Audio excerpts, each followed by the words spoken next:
I've spent years searching for this one tree. I always assumed it was more rare than it was, but after some time searching in all the wrong places, I've finally found the American pawpaw. It produces fruits, like right up there.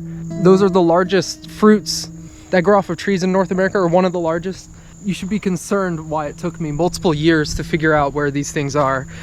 And that's mostly just because I was like passively looking for them whenever I was in a forest, and I wasn't like actively searching until this year when I realized that they're not really rare. Previously I've found pawpaw trees, but I for some reason wasn't finding any fruits, and I didn't really understand why, and I'll get to why in a second. Today I've got my sister's bike that I bought her. It's got a whole setup going on, and I'll be riding through the forest here with my camera gear, and I'm bringing you guys with me.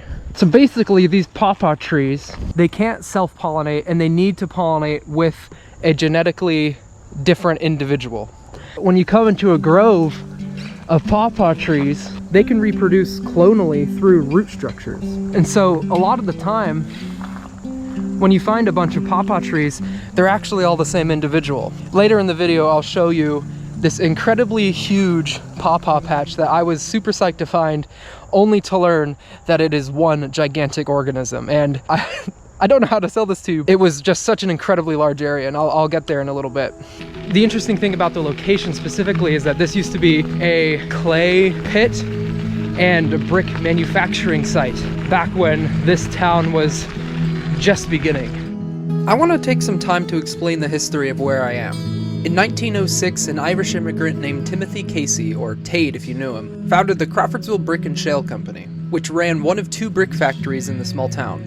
This area was once the dig site that supplied the factory's clay and shale, and over the course of over 100 years, it has turned into a beautiful, though very inaccessible little pond. After Tade passed in 1915, his sons continued the business through the Great Depression and provided stable jobs during tough times for the community. The sons also owned the brickyard in Veedersburg, 20 miles away, that in 1909 supplied the bricks for the Indy 500 racetrack. The boys later turned over the company in 1937 to a company based out of Chicago. Then in 2005, the land was bought by the city and later turned into Brickyard Nature Park 9 months ago. I think one of the things about this area that's so enchanting to me is that because it's primarily like an off-roading bike experience, the paths are kept pretty rugged, which allows the whole forest frolicking experience to feel much more natural and genuine. Like the forest is pretty much unchanged. This is another tree I was only like passively looking for a few years. This is the sassafras tree. Sassafras belongs to Lauraceae. There's I think 3 different like sort of leaf shapes. So you have like the 3-prong, the oval sort of shape, and then like the asymmetrical like mitten shape. Historically, the roots were used to make like root beer, and it smells very nice. It's a potential carcinogen. Oh, which is unfortunate because it's pretty cool, but I mean, anything in moderation, right? People smoke cigarettes. One of the big features of this sort of like biking and walking area is that they've converted a significant amount of farmland, and this is only one of the fields, into prairie restoration. Primarily, we're seeing a lot of this. So this right here is ragweed. What I find interesting about it is that its flowers are kind of pointed downwards. So if you flip it over, you can kind of see the little tiny flowers. It's part of the sunflower family, or Asteraceae, the Heliantheae tribe. So like when I come out here, usually I like take a picture, and then when I go home, I do a little research about it to try to identify it. Asteraceae is a very prolific family, tons and tons of species within it, so I like jotting down the tribe as well.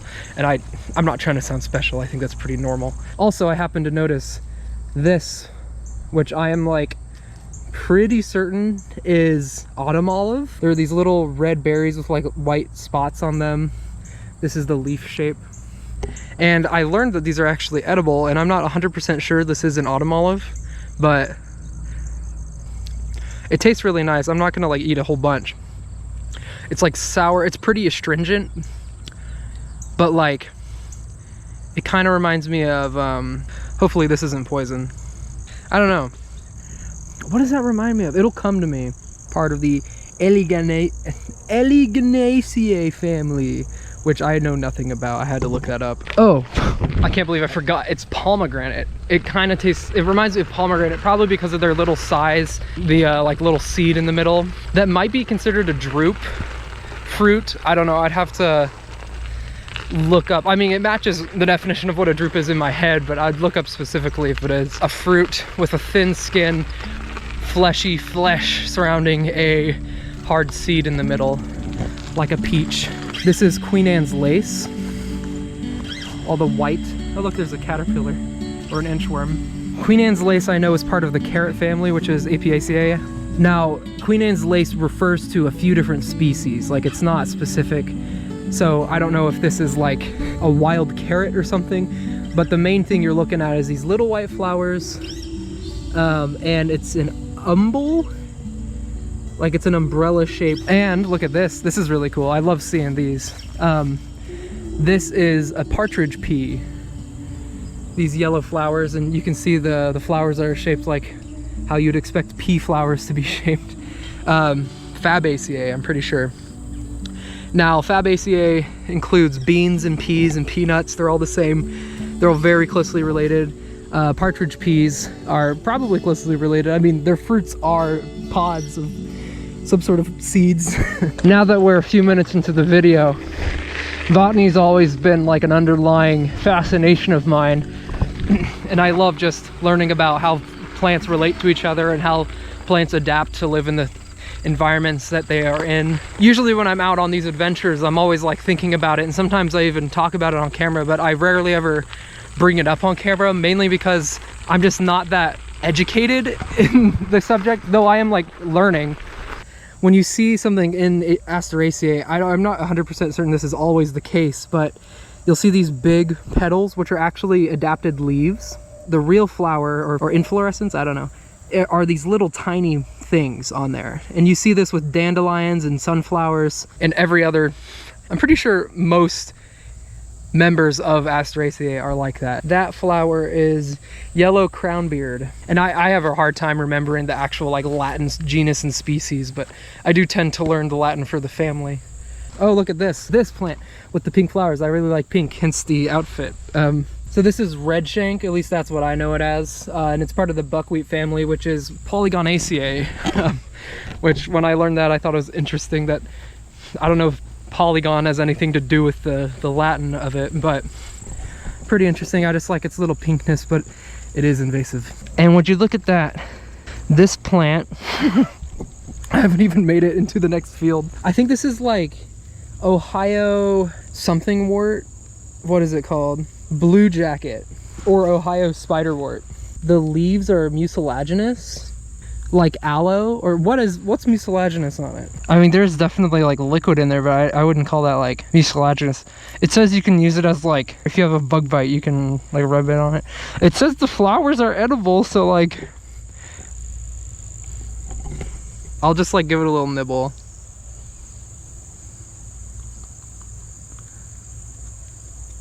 It's got a really nice texture. It doesn't have a taste, so I wouldn't seek it out. It has zero taste. This is pokeweed. I don't have it written in my documents, but these berries are poisonous, though you can use them as like a dye. If you want to dye your clothes this bright pink, basically the color of the stem when they're more matured is the color, especially like this part of the stem. That's the color the berries will dye your stuff, which I've actually been meaning to do that because that's kind of really cool. I love that color. Oh yeah, this is like what I freaking live for, guys. Look at this field. It looks so nice. It's just starting to cool off, so I can actually like be out here with a hoodie and just sort of ride, let the breeze from the bike sort of cool me down. Like, look at the tree line, the open prairie. Oh my word. I've always wondered what these were, and I think I may have known at one point, but look at that big old thing. I don't know if that's a flower, if that's the fruit, if it's gonna bloom, or if that's just the product of the flower, like a fruit. I'll get back to you guys on what this is. Active learning.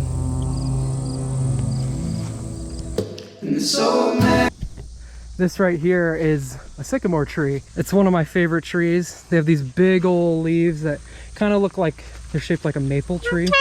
Oh, I'm gonna just ride the bike through the stinging nettle. Oh my word. Doesn't that look so cool?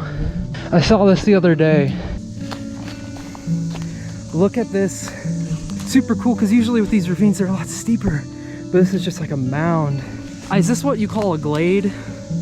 I know a glade is supposed to be on like bedrock, and this could be because it's like on the water. So there's a lot of like dirt being deposited down here because it is water. So that's what kind of makes me think it's not a glade. It's just so majestic. Dadgummit, these are pawpaws. Oh, look at this mushroom. I don't know anything about mycology. Maybe I'll identify what this is too. Isn't this so cool that there's just this tree here to walk across to get across the mud? So right here, we're looking at a spotted touch-me-not, aka jewelweed, aka orange balsam. There are these really nice looking orange plants. Orange is my favorite color. They're spotted. They're super cool. They're fruits. Oh, look at that. There's one right here. This might not be ripe yet. That one didn't explode. But the fruits, when they're ripe, like explode and they pop. The seeds that are inside, you can actually eat. I really want to find one of these things. I don't know if they're like fruiting yet. There's a fruit. Will it pop? It's not big enough. Oh, this is big. Look at that. Oh yeah, it kind of popped. It's not ripe, but it kind of did explode in my hand. Look at this bad boy. Oh yeah, look at that. So it looks like, I'm gonna switch to my phone. I'm having a hard time finding any more ripe fruits. I don't think this is fully ripe. Oh, no, was that on camera? That like straight up exploded. Oh, I kind of caught it in my hand, so I didn't let it really go. But if you look at the shape here, it looks like all these sort of fibers were in a straight line, and they were under some mechanical potential energy because they wanted to be rolled up. And as soon as I introduce some disturbance, they're able to like fold in on themselves and roll up like a spring. I find that super cool. And also, like, I didn't notice until now, but look at the shape of the flower here. It's like a cup. I just love the color. Oh my gosh. I don't know what kind of bee that is. Oh, look at that flower. Oh my gosh. Just this brilliant color. Around my parts, like, you don't see this color very much. Especially like in the forest. I don't know, maybe I'm tweaking. I might not know anything. Oh, there's a bee looking at me. Whoa! That freaking scared me. What am I doing? I'm getting a seed, guys. I'm getting a seed. This grove here, I see that. Look at that. Come on, gimme. Somehow, I don't think it's fully ripe. That's probably why it didn't explode. Oh, it popped. Was it not like...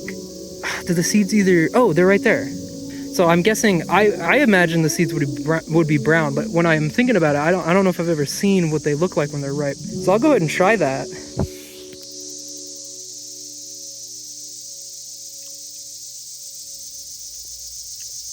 It straight up, it tastes like a walnut. Wow. This spot, as far as channel lore goes, is one of my favorite spots now. Just because I love that color. They're cool, they pop open. They're also, you can use jewelweed to help your poison ivy, because the inside has like a soapy compound in it that can help lift the oil off your skin. I feel like I'm nerding out on camera, but I'm like combining multiple passions of mine all into one thing here. With the botany, finding cool locations, bicycling. I keep hitting my knee on that horn. Now this is gonna be sketch, guys. Oh shoot. I'm like leaning way back on my bike. All right, here we go. Oh, it's too steep. Oh my gosh. Oh man. We're straight for that. This is my favorite thing, guys. Look at this. I'm like going through a tunnel of just foliage. See now, like, okay. This is why you gotta look out. I haven't stated this yet. Don't eat wild plants unless you're like super confident. I was pretty freaking confident with those autumn olives. These have a very similar leaf shape, their berries are the same color other than the fact that they don't have white spots. And I know there are other trees that are edible that look like this, but I can't name them by name. So for that reason, I'm skipping on trying this because that might be poison and I'm not trying to risk it. I only know about those autumn olives. But that's the beauty of this series, is I'm gonna learn and you're gonna learn and we're all gonna have fun. What is this? Do you see that? I've straight up never seen this fruit in my life. And I've lived here my entire life. Hold up, there's another one here.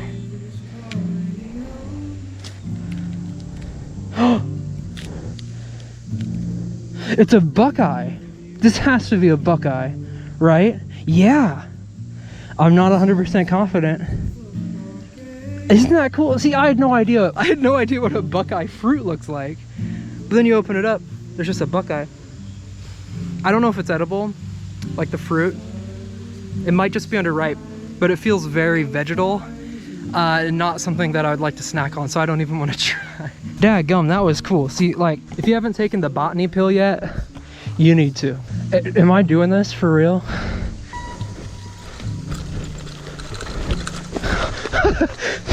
That was sketch as heck.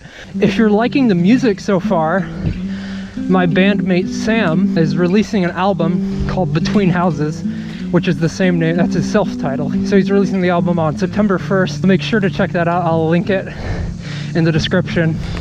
I just am in love with it.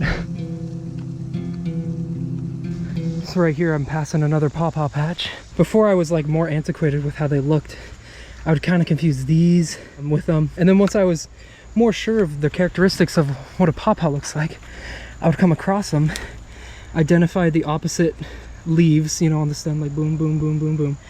And I'd be confused because there wouldn't be any fruits. I'll be at that grove soon in the video, don't worry guys, I'll show it. I swear, this grove is like over an acre. And apparently they can be that big. I looked it up, it was surprising to me. But this whole acre, I'm thinking, is the same clonal individual, if that's the nomenclature you'd use to describe it. This is the same one as before. Is it mucilaginous here? I don't know. Oh, there we go. There we go. Look at that. Do you see that? It's the stem. I don't know where I got my info from telling me it was the leaves, but apparently you rub that on like some bug bite. Actually, I have some on my leg. I'll test it out. I'll tell you, it's like, it feels soothing just because it feels cool. And I don't know if the placebo effect is affecting, but it feels better instantly, which is not what I was expecting. We're riding through the forest. Oh. Dude. Look ahead. Yeah, it's an apparition. Oh my gosh. Hi.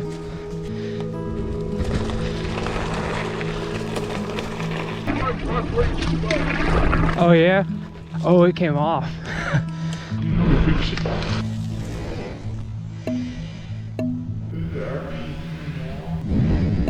This part. Yeah, because this holds tension, so like it holds it out of the way. Okay, you just have to be real careful, okay? Yeah, I'd be real careful. Both your brakes are kind of messed up.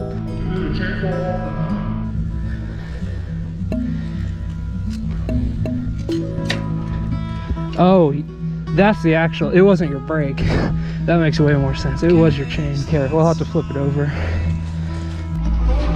So if you look right here, you can see your chain is like lodged in between the smallest gear and the body of the bike. There. That way. That way down the path. It'll be longer. This goes in a loop, so you'll just be coming right back out if you go down there. Yeah, if you go down here, there's another exit just like maybe 50 feet up this path, so that doesn't really lead anywhere. The parking lot is down that way though. You could go down section, you know what I'm talking about? Yeah, but that's all. You also can. You could, but it'll just bring you right back. Okay. Go this way, right? Yeah, it's pretty hard, but if you go slow, you'd be alright. It's not steep, but there's a lot of plants. You know what I'm saying? And there's a lot of spider webs too. But you can try. I mean, I've done it before. If you just go down and like kind of ride your brake. Like this one right here? Both. Oh, I guess, yeah, that's the only one you have.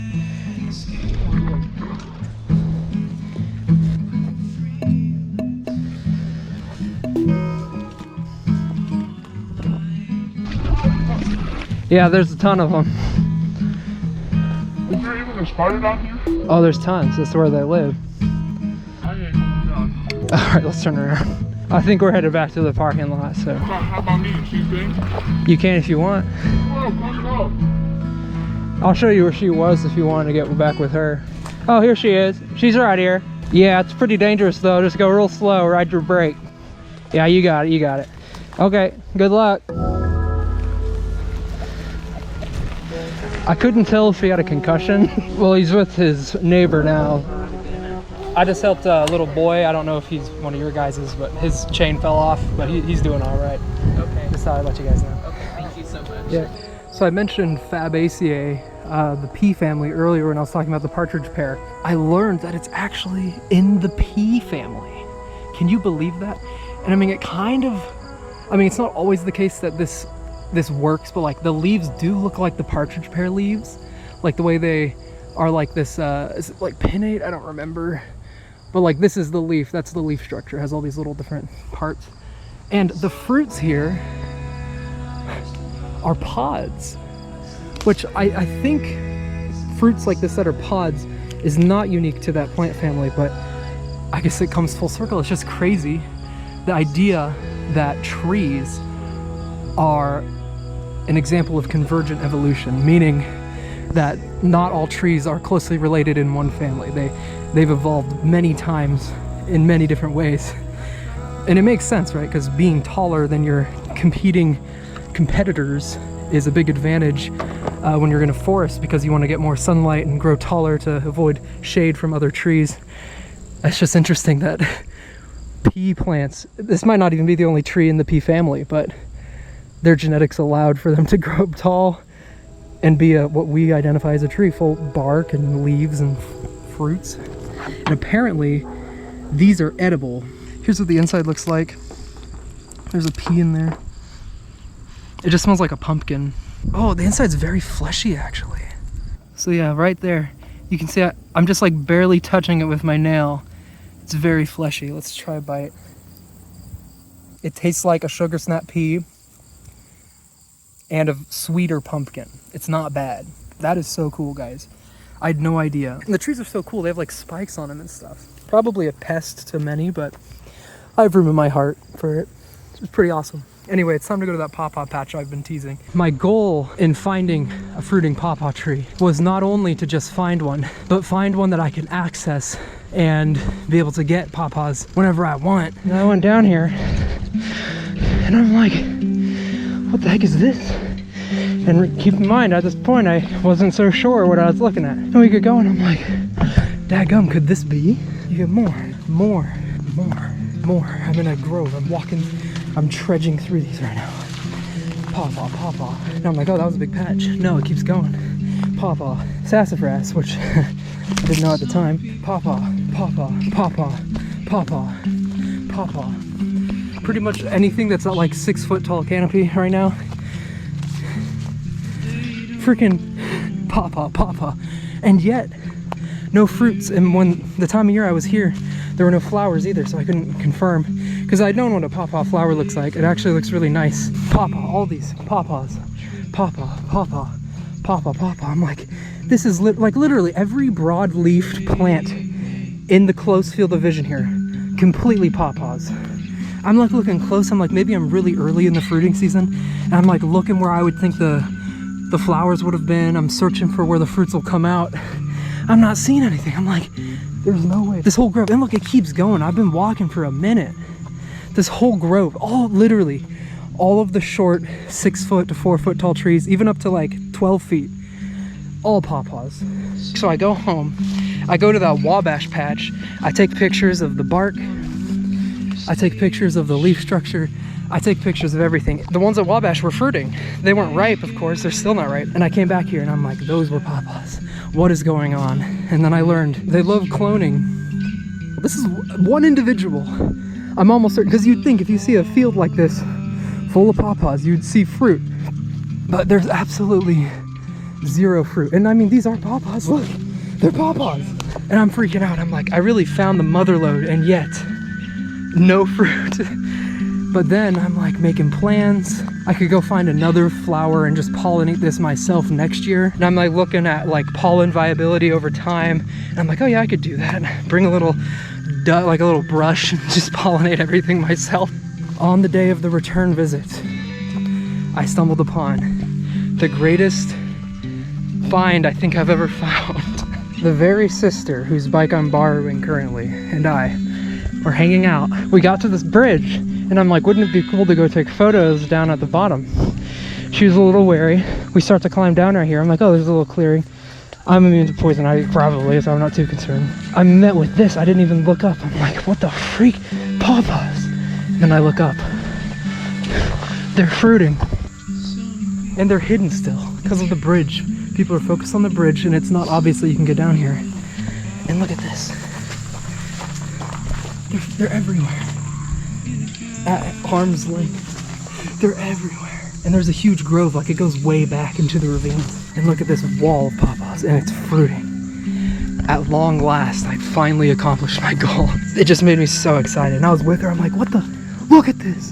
And we just point at it, freaking pawpaws. But like literally, you can see all of these, you know, like all those broad-leafed trees here, they're all pawpaws and they go way back. And they're all fruiting like crazy. I'm gonna have to come back in like a month and I'll bring you guys with me and we'll eat as many as we can bear. The thing is, I don't even think they taste that good. Annonaceae. I think it's like the custard apple family or the breadfruit family, and they're native here. But yeah, that's my Pawpaw Patch. Anyway, this is sort of the style I want to do in the future for this channel. This is my favorite thing to do. I think it was pretty successful. We found a bunch of sunflower variants. We found the jewelweed. We found the buckeye potentially. Pawpaws at long last. We tried the honey locust thing and we ate it. We found the autumn olives and we ate them. We even found the humble partridge pea with the nice yellow flowers. Remember to check out Between Houses' new album and stay tuned.